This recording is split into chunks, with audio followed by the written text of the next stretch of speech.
কবি সুনীল গঙ্গোপাধ্যায়ের লেখা কবিতা উপমা ও উপমেয়। খুব ইচ্ছে করে আমি এই বাংলার রূপ নিয়ে মাঝে মাঝে মুগ্ধতার উপমায় লিখি।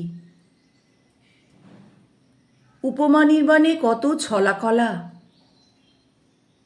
কেমন সহজ, আহা অন্যরা জানে না।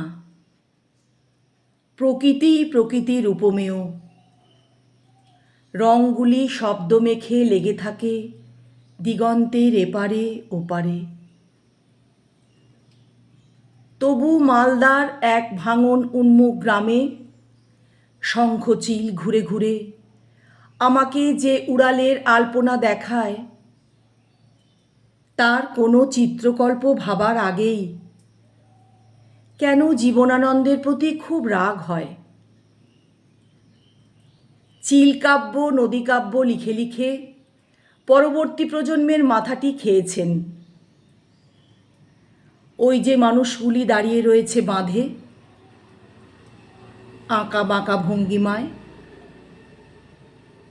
ওদের কি উপমার অপমানে কবিত্ব ফলাতে পারে কেউ?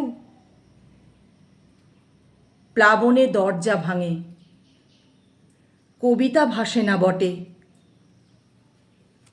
কারা সব কাঁদে, আরও দূরে রূপ নেই, রস নেই, গন্ধ নেই, এ কোন জীবন? হাত থেকে খসে পড়ে কলম,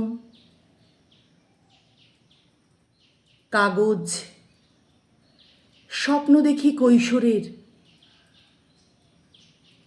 সেই কৈশোরের এক হাতে তরবারি,